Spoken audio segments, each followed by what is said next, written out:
It is a Football Friday. Welcome into Three Man Front. Pat Landrum, Molly Conrad with you until 2 o'clock. We've got Sort of the Gate. We'll talk to Mike Rodak from Bama-247 coming up in just a matter of moments. He'll be flying Columbia, Missouri here momentarily. So we're going to try to catch him on the tarmac before we get ready for this weekend's games. Wimp Sanderson will join the show at the bottom of the hour as he does each and every Friday. Brought to you by Craneworks. Better to forget it this week. Typically, it's in the 12 noon hour. We're going to do that o'clock as Landrum will be leaving early as he'll be covering the UAB game down in Boca Raton, Florida. So he'll be flying with the team here in just a little bit. So we'll do that a little bit early. Mike Gittens from the War Report will be on as well. Give us his preview of the Auburn Tigers. Big game for Hugh Freeze and the Tigers. See if they can right the ship as they get ready for the second half of the season. Kyle Parmalee at 1 o'clock as we will dive into another week. It's hard to believe this is week 7 of the high school football season. So we're just from it being over. Playoffs will be beginning in the first week of November. So we'll get a lot. Availability reports that came out last night. The healthiest they have been all season long. There's no change in the Georgia availability report. Everybody we told you about yesterday, the offensive line will be an area that you need to pay very close attention to for the Georgia Bulldogs against the Auburn defensive front. Meanwhile, I can tell you, reached out to a couple of people down in Tuscaloosa. And yes, Ryan Williams was on the availability report 2 days ago. Last night, he popped up as probable. About he was just banged up a little bit, so they went light on him at practice. So Alabama doing what you're supposed to do. You're supposed to report everything. That's exactly what the Tide did. So Ryan Williams will be out there. He will be starting for Alabama. Like I mentioned, it was nothing but bumps and bruises. They wanted to go a little bit lighter on him at practice to try to get him 100% for the Missouri game, and that's exactly what the situation is. Now, Jalen Mbakwe, that's a little bit of a different story. He will not play this weekend for the Alabama Crimson Tide, and already we knew that Jamarian Latham, Quay Russaw, Jeremiah Beeman, they would not be playing, and also now Caden Jones, the linebacker who played last week against Vanderbilt, he is unavailable. He is officially out. So Ryan Williams is now probable and been told that he will absolutely play against the Missouri Tigers. In regards to the Vegas betting line, right now, Bama is about a 2.5-point favorite. Some places it's still 3, but it's going back and forth between 2.5 and 3. Meanwhile, the Auburn point spread, it is at 3.5, depending on which book you prefer. Good morning, Landrum. Hope you're well on this Football Friday. I'm doing well, Pat. How are you? I'm doing great. It's going to be an exciting weekend. Oh, it's going to be wonderful. That's really good news on Ryan Williams. Absolutely. If Alabama's functioning on both sides of the ball, their defense is playing like the defense we saw last week, and the offense is what it's looked like in the last 3 weeks. I don't know if it's necessary against this Missouri team that you absolutely have to have Ryan Williams, but having a guy like Ryan Williams always helps. So all hands on deck on that side of the ball. Absolutely, especially when you're going up against the number 1 rushing defense in the country and the Missouri Tigers. You can talk about whoever they've played, whatever, they still are the number 1 rushing defense. So if you can't get Jam Miller going, can't get him to his 91 yards that he's averaging, you better be able to sling it. And to be able to sling it, you got to have Ryan Williams. Well, and for the people who say, well, they haven't played anybody. Well, you have to be able to stop the Kansas running game and the South Carolina running game before you can potentially stop the Alabama running game. So they proved that they could do it. Now the test gets a little tougher. And for Alabama's sake, you hope that you have the momentum you had on the ground last week and then win over Vanderbilt. Yeah, and it's an overused cliche when you talk about football. It's about winning the tournament. That we have not really talked about a lot this week is that Alabama continues to really take care of the football. Matter of fact, they are plus turnover margin, which is huge as a football team. And joining us now on the Higginbotham Hotline, Mike Rodak from Bama-247. Mike, we were just talking about the keeps bouncing from 2.5 to 3. Are you anticipating that this is going to be a nail biter in the second half? Yeah, no, that's what I predicted. Sorry to cut to the end, but yeah, that's some wonders correctly. See it. Zoo really controls, especially against out of time. Alabama, like you said, and in the fourth. especially controlling. If it's going to be a game, Mizzou's defense,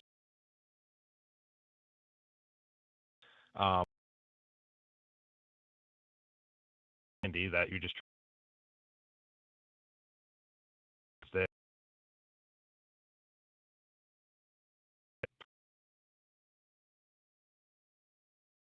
no point game was has done against the run thus far with the success that Jam Miller, that tight offense, had on the ground versus Vanderbilt last week. How much do you think Ryan Grubb goes to the run early, and how much do you think we see of Jam Miller toting the football? Yeah, I think he wants to. I think he wants to get the running game involved. I think he feels like it's important for opening up the pass. That's something that I forgot if I mentioned on the show last week, but when he talked over the summer, when Grubb talked, it's one of the things he said he learned from Seattle was, not getting away from the run quite as much. And that was obviously a big, point where he clashed with Mike McDonald, and it seemed like it just didn't really work out there philosophically. And yeah, it seems like he's trying to use the run a little bit more. So I can see that happening. I can see them trying to get Jam going and control the ball, like I said. But if you don't have that success early, and they generally have, I'm fine. And I think he's fine with just manufacturing the running game in other ways with the short. I mean, Ty Simpson's air yards per attempt are not particularly high. It's not like he's slinging the ball all around. Been really accurate and been really sharp with the short intermediate throws. And if you're doing that at tight end, I think can almost be a running back in some ways. A 5 or 6 yard completion to him is like a run, and that works. And at the end of the day, if the running game's not working, I think he's perfectly fine going to the pass 40 times a game. That's not an issue to them. Mike, let's talk about the offensive line, because after that first game, I mean, there was a lot of hand wringing about in defense. And it appears that things have gotten right. Obviously, they're now using Caden Proctor in some interesting. So it's a lateral on the outside to him, short yardage situation. But overall, your impressions of how this offensive line, sacks given up, but how many of those 4 sacks last week against Vandy was on the shoulders of Ty Simpson, not so much maybe his offensive line? Yeah.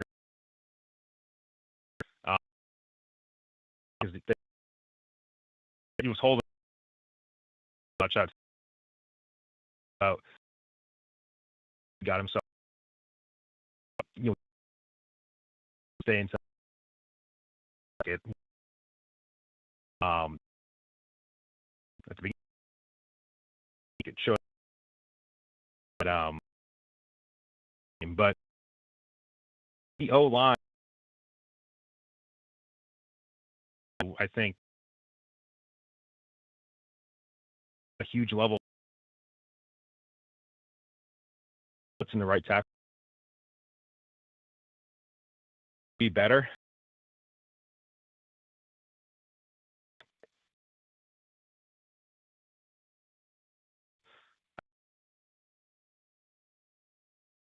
Given his talent,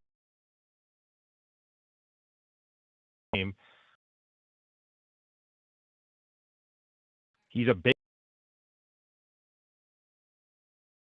There was a seemed like he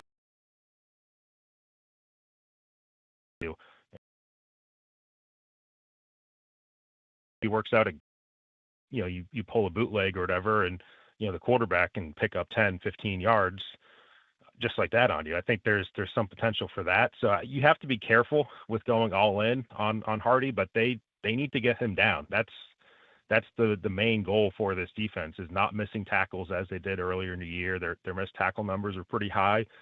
They were better against Vandy, but Hardy's, I think, 46 missed tackles that he's forced out of 103 carries, which is pretty good.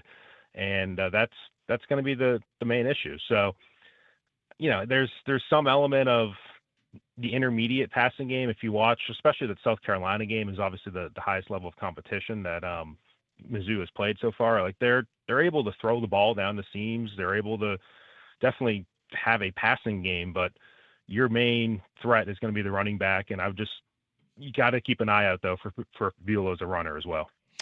We're talking to Mike Rodak. He's about to get on a plane heading to the great state of Missouri as the Tide on the availability report. All indications are he is good to go now. He is. What are you hearing about him? I know earlier this week. What are you hearing about him? I know earlier this week he said that it was 1,000% mental. He said that it was 1,000% mental regards to his drops. Right. Yeah. And he made reference, it was a different interview that he had with the Alabama, made reference to maybe his leg hurting. It was kind of a passing thing. So, it's one of those where, especially for a high profile player, if you're following the SEC injury protocol, you have a way of, he's not a way of, he's not, I don't know if that at all, but in their part, no, he gets taken off 7 o'clock one. Major, he dropped Vandy. I don't, Georgia, him, it's for him. And physically, he wasn't put on weight. College training to sustain for a team that right now is still very much capable of making a long playoff run. Mike, this might have happened before you got here covering Alabama, but I am curious your thoughts on this because many Alabama fans now are having kind of PTSD, flashbacks to some really bad field goal kicking before Will Reichert came on board as the Alabama kicker. And I'm not trying to take a shot at Connor Talty, but a lot of Alabama fans a little bit nervous in the special teams division. Concern around the football team right now on where that is heading in regards to the place kicking at Alabama. I did experience 1 year of pre-Will Reichert. That was Okay. 2019, the Joseph Bolivis miss against Auburn in the Iron Bowl there. Oh, and, yeah. I remember that one. And didn't he put out a statement on Instagram after kind of apologizing? He did. So that was kind of the BC. Right. They just don't totally. And it's hard to when you don't have a huge body of work to prove yourself. It's going to be tough to trust Connor Talty. I do think they're probably going to go for it a little bit more than they have in the past. A, because I think they trust Ty Simpson and the receivers. B, because I think they trust Ryan Grubb and what he's able to draw up. And then C, because you just don't know what you're getting out of Talty. So, he made a couple chip shots later in that game. They were important for the game. They weren't necessarily, long, difficult kicks, but you have a road game here. You have a road game at South Carolina. You have a road game at Auburn. Any of those games, any of those situations, you just don't know. And we'll have to see what happens. But it's not just him. I think one underrated part from that Vandy game, they had a 30-yard punt that really it was backed up against their own end zone, but that gave Vandy the ball, I think, inside the 40 of Alabama, and then they scored off of that. So it's not just the kicker. I think the punter is also part of the conversation, and I think even on that miss that Talty had against Georgia, DeBoer referenced kind of the snap in the hole not being all that great. So it's the whole operation. It's all the special teams. You go back to Wisconsin, they had the kickoff return for a touchdown. You just wonder if that phase of the game at some point is going to bite Alabama.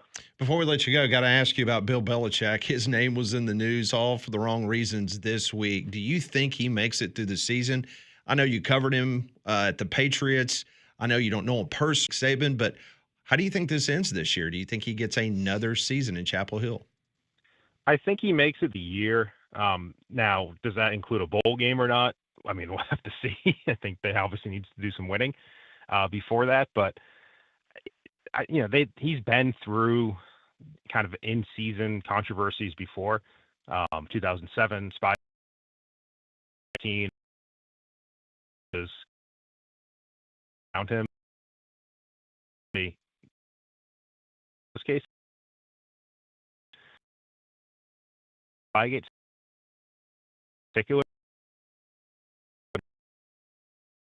which is not a track stees and to a probably best for him and try to keep as much of your legacy intact as you can, even though I think it's taken a hit. And at the same time, I just don't know if it makes sense to just after 4 or 5 games it's been there, like just to cut the cord right now. Like I think you're just asking for an even bigger of a disaster of a season because at the end of the day, he's still a competent football coach, and I think he's capable of winning a game at some point down the road here. So as bad as it seems right now, I don't know if it's going to be a situation where you just need to fire him right now and move on. That is Mike Rodak getting on a plane as we speak, heading to the great state of Missouri. Mike, always a pleasure. We will catch up with you next. Thank you. That's Mike Rodak joining us on the Higginbotham Hotline. You deserve solutions that are built for you. Higginbotham is your one-source solution for insurance, financial, and HR. Well, our friends at the Finnick, they want to invite you. Get in tonight, this afternoon. You can enjoy the acoustic music. Then you can enjoy some college football tonight. But also they have a live band that cranks up at 10 o'clock. Then tomorrow they're going to open early just for you Alabama fans. They're going to have the watch party for Alabama and Missouri. Enjoy all of the great food, all of the handcrafted cocktails, and the non-alcoholic beverages offered there at the Finnick. The video boards, the state-of-the-art sound. They're going to turn the game up for you. You can hear the announcers. It's just like watching in the comfort of your living room. Not only tomorrow through tomorrow night, Sunday, NFL Sunday ticket. Fan clubs are welcome. And then on Monday, you get Monday Night Football to close out the week. It's the Finnick, 1630 2nd Avenue South near Railroad Park. It is a Football Friday. Coach Wimp Sanderson will join us of the hour. This is Jock's three-man front.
Coach Wimp Sanderson will join us at the bottom of the hour. We'll get his blue plate for the weekend.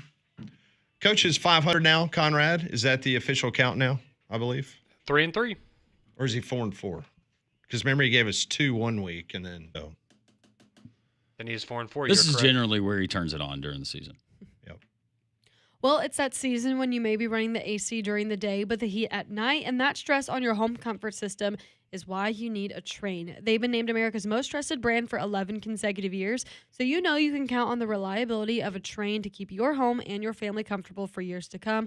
So go and find out more at Train.com. Well, last night in the NFL, that was interesting. Very interesting. As the Giants beat the 8-point favorite Philadelphia Eagles last night, 34-17. My goodness gracious. The Eagles lose to 2 rookies. One rookie that's got Star Wars face paint on, and another one that's taking pictures at midfield with his shirt off last night after the game. It's a big night, man. That's who I want leading my team. Yep. So, man, Scattaboo ran for 98 yards, 3 touchdowns. Dart, 17 of 25, 195 yards passing. He had 13 carries for 58 yards, 2 total touchdowns. I mean, they were in complete command. I mean, it was not a fluke at all. Hurts did throw for 283, touchdown. Had that bad interception. He only ran for 13 yards. Saquon Barkley, 58 yards rushing. Last night is a perfect example of why the NFL is frustrating. I'm sure as a fan, but also as if you're someone who wagers. Well, I mean, you go back to was it last week, the Rams and 49ers game?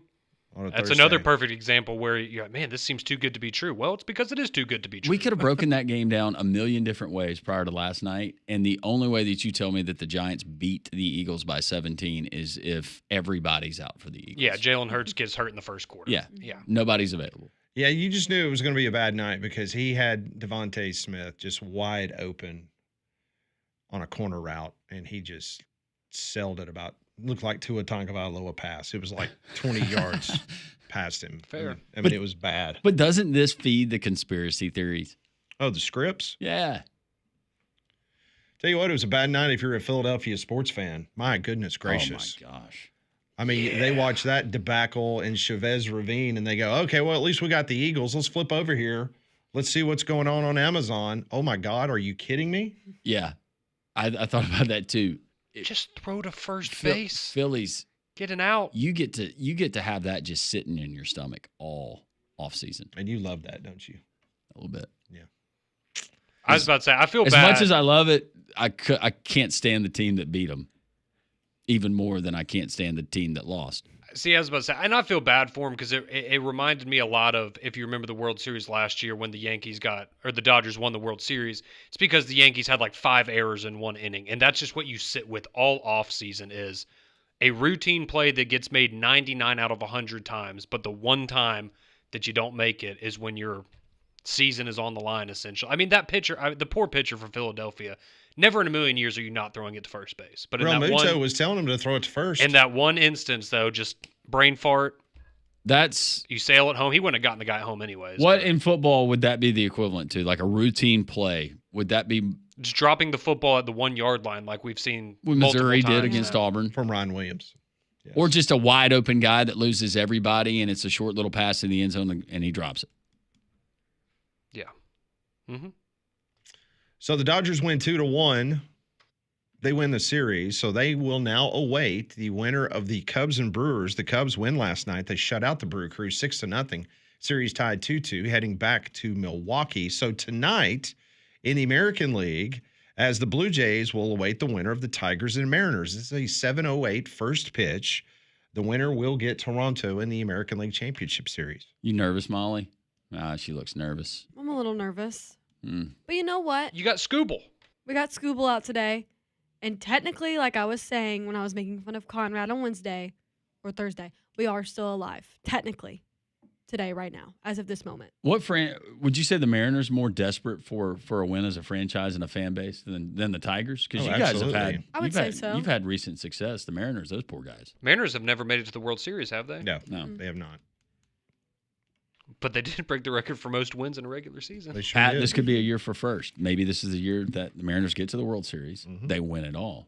your Ole Miss Rebels get to the SEC championship game, punch their berth for the college football playoff, Possibly so. take the spot of Alabama. Possibly so. So there'll be one major league game tonight. I thought Texas was the new Alabama. Here's looking at you, You kid. remember that article? I just wanted to get a reaction. Yes, I do.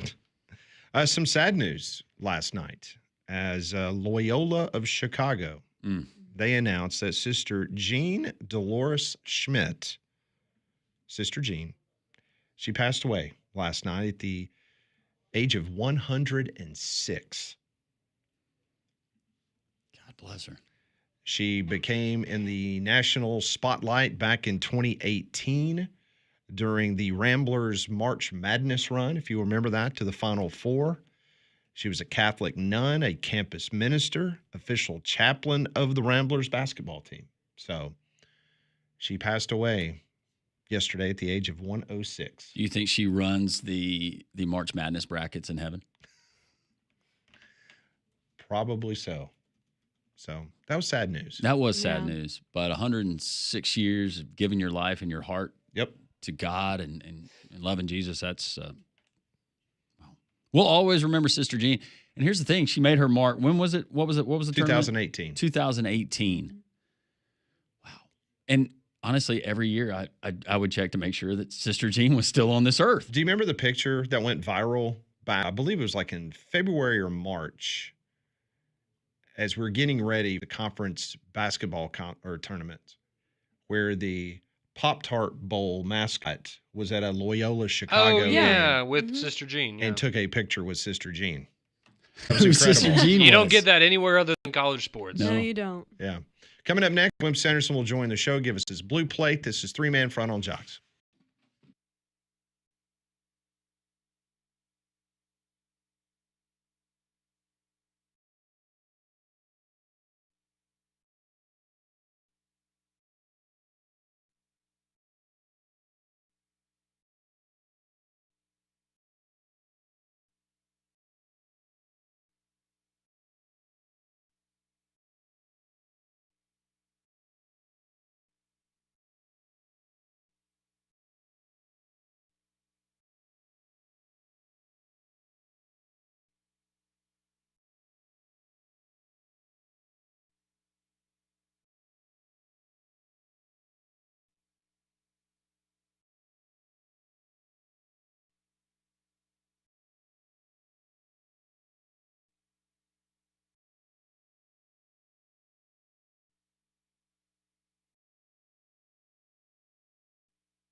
It is 10:32 on this Football Friday. Coach Wimp Sanderson will join us momentarily.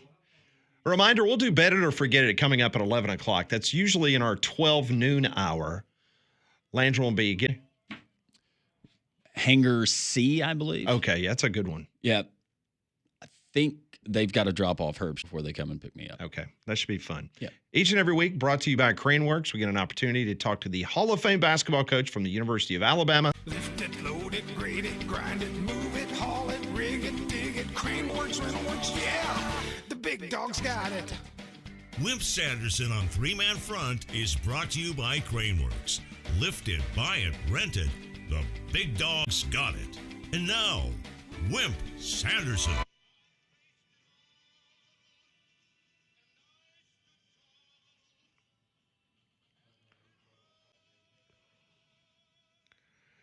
And Coach Wimp Sanderson joins us on the Higginbotham Hotline. Yep. Coach, before we get started, I got to ask you a question. This is a serious question. All right. All right. All right. Do you say Missouri or Missouri? Missouri. Okay. I say Missouri. I think my son gets on to me if I say it wrong. But Coach, I thought you said Missouri. Well, maybe I don't know what.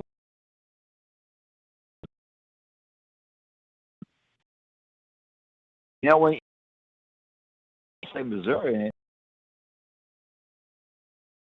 a lot. Wrong, but In play, people kind of what in the minds of your team.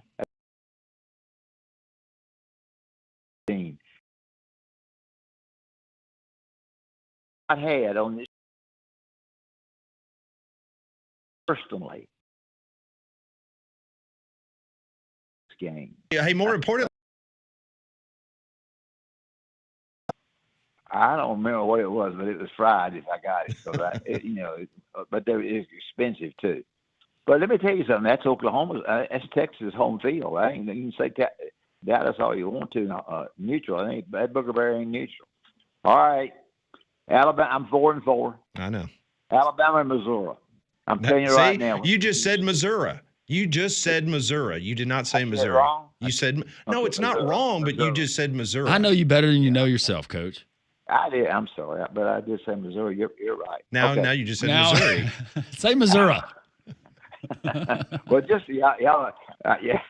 People call me on this show. They say they love this show because I say nothing.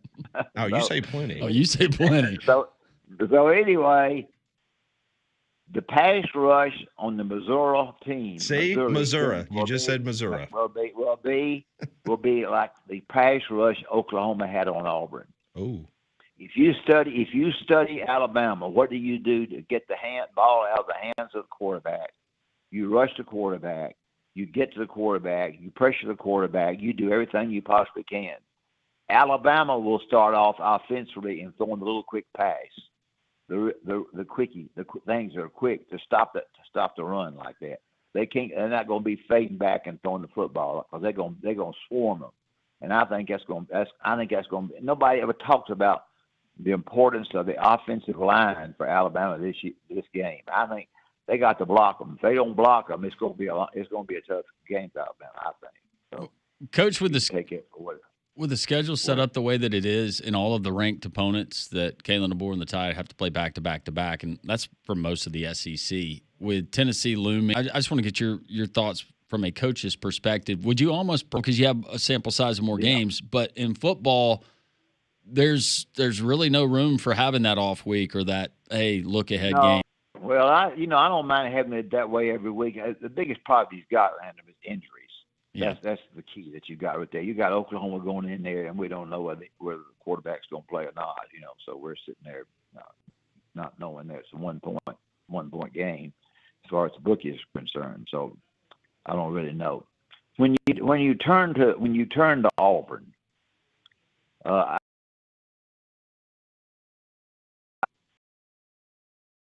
they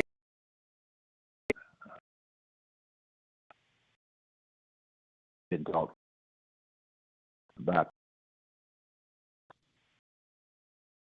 going. They either got. I want this.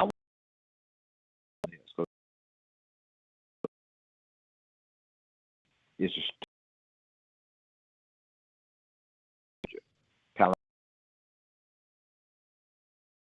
principle. Downs and shorten the game all the time and not getting where they and not getting anything offensively. Y'all's thoughts on that? I won't have you tell me. I know. Listen, I think that's a first off, they have to run the ball, have to give the ball to the running backs, and they have to run effectively. What you saw at College Station was definitely think, like you said, Coach, over the last week or so, they have made a more of a concerted effort to get that running because they still want Jackson Arnold to be a passer, not running. And if you're going to have design runs for Jackson Arnold, let them be design runs and not Jackson Arnold drop and running for his life. Well, first of all, Georgia's going to be ready to play whatever you do defensively. What's done offensively, they're ready to play it. He does a great job in doing that, getting ready to play, and he'll show you different looks defensively. You got to add a few things. You got to do the things that you've been doing better. You got to add a few things. Opinion.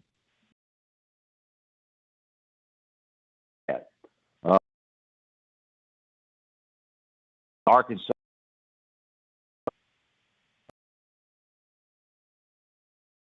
For weeks, coach into my budget of offense is said all bad. Sometimes all is the best. Now, when you call do and to try to go against, I think, a Booger Bear job.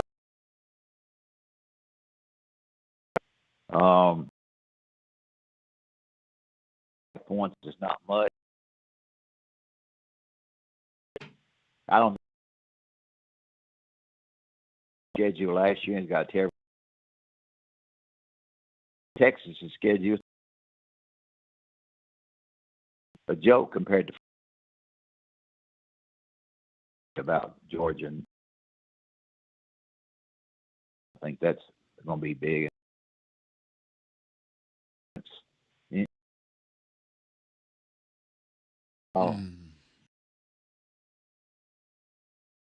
I may not win. LSU team. Yeah. Yeah. Well, what I say on 4-4. The Auburn people come out. They support their team. They do a great job of that. I mean, their home field, their home field is terrific. I had Bill Curry on my show the other day, and he took that great team to Alabama, a good team that Alabama had down to Auburn, and you realize that was the first time Alabama had ever played on Auburn soil, and they got beat 20-30. But I just say that because Auburn. Couldn't you imagine what the price of the tickets was back then? Was back then? Cool. Yeah, I mean, to the roof. Going down there. Yeah, that's something. So I know I got to get out of here. I took, and I'll tell you why. I took Tennessee. Okay. All right. I took Tennessee, and and let me give the reasons, and you can boo me. I've already told you Bob Petrino is good. He fired the defensive coordinators.